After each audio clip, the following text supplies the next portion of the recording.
Cross Creek. The days and weeks after Ron's departure were days of tears, of hopeful despair, strange as it sounds, of what's going to happen now. Somehow I thought that my life, as far as love was concerned, was already doomed and that I would never find anyone like him to share my life with. But God had something in store and someone for me who would change that thought.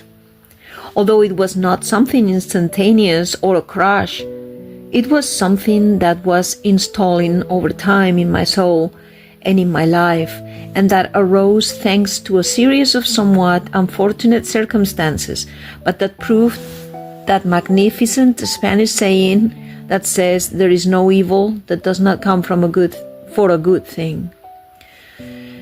In addition to my pain in the sentimental field those days, there was the loss of a job for me and the lack of offers to find another one. The employment situation in Spain was no longer good, and it was not so easy to find a new opportunity quickly. My mother, at that time, had left her job as a tailor to start working as a cook in a bar called Terminal in the neighborhood, as it was right next to the bus station I mentioned earlier, which linked Zaragoza to Soria and Tarazona. There, my mother delighted the neighbors of the neighborhood, bus travelers and workers from the surroundings with her tapas, omelets, sandwiches, and portions. My brother also worked in that bar at the age of 15. In 1984, he enlisted in the Air Force in Spain. He had volunteered at the age of 18, and after the training phase in the San Lamberto barracks in Zaragoza, he was assigned to the Bardenas Reales in the province of Navarre, near Tudela. He would remain in the Air Force until 1988. For me, the only job option I could find at that time and immediately after Ron left was to go and clean a house on the street where my friend Loli lived, for a miserable salary, but at least it was something.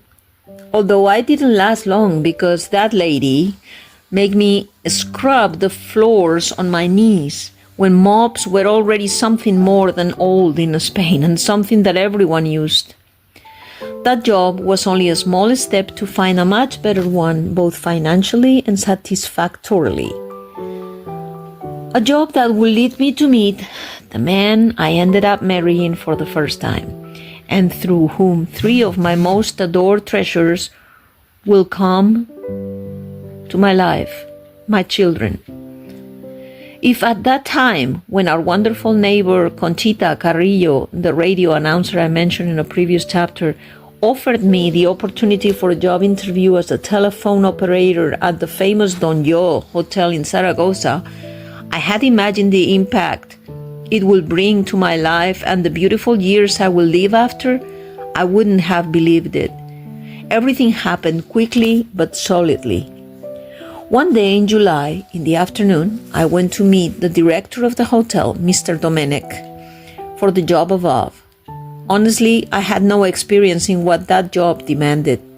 My only asset in achieving this was my knowledge of English and French, as well as my ability to interact with the public, which I developed over the years spent in the stores. Regardless, I needed the job and to escape from my own thoughts and loneliness, so I set out to give it a try. I will never forget that day. I arrived at the hotel reception, just 21 years old, wearing a pink Empire-style strapless dress, pink heels to match the dress, and there, behind the counter, a 28-year-old man with dark hair but already strewn with gray hair, glasses and pleasant, Carlos, the man who helped me become an adult, who made me a mother, and who accompanied me for 16 years. Good afternoon. I am coming to an interview for the position of telephone operator with Mr. Domenech. He asked me my name and directed me to the floor and the room where I will do the interview. Although it might sound presumptuous or strange years later when we were already married, he confessed to me that afternoon when he saw me enter the hotel and I introduced myself, his thought was, "This woman is for me." And he always remembered the clothes I wore that day and every detail.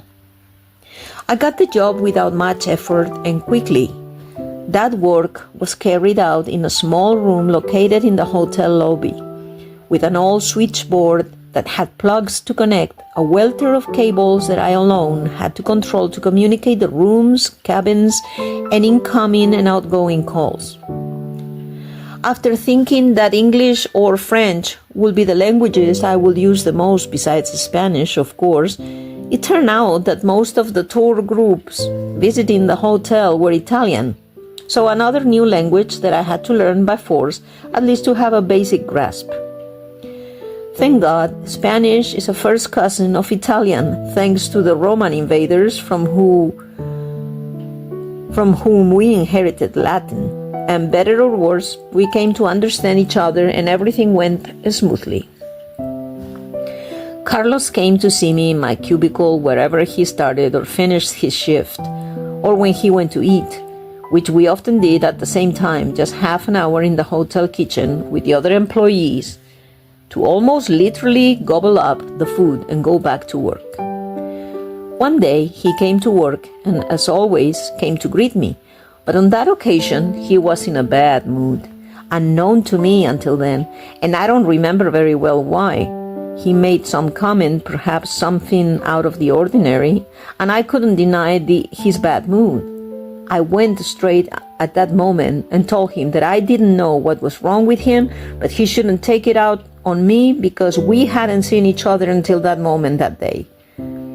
I was firm and assertive in that statement, and I think it went deep and quickly into him, because he apologized to me, and it seems that it was all because he had been to the dentist and had a hard time.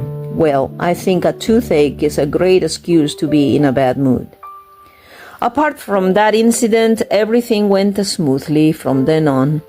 He took me home when we coincided on the night shift in his red Seat 127 Special as we finished at 11 in the night. My mother always used to wait for me at the window as we lived on the first floor, and the first time Carlos brought me home, her first question was, "Who is that old man who brought you by car?" I replied, "Old man? It's Carlos, a co-worker, and he's only 28 years old." The gray in Carlos' hair had confused her and made her think he was older. We met up more days, sometimes to go to work together early in the morning.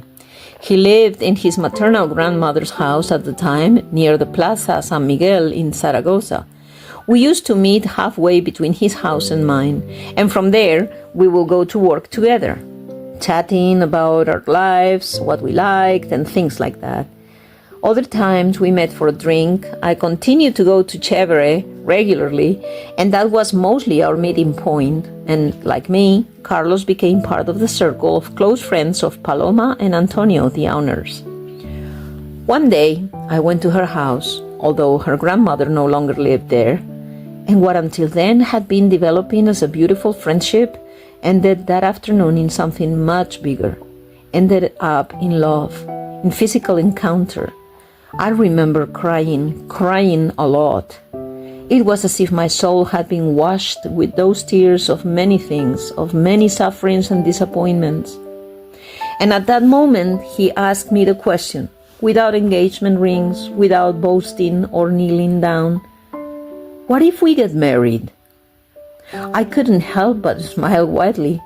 It was the statement of a film, Cross Creek, that we had previously seen together in the cinema, in which at some point the protagonist asks the same question to the woman he loves. Without hesitation, I nodded and said yes. So we decided that it would be in October, on the 20th, if possible, and so it would be.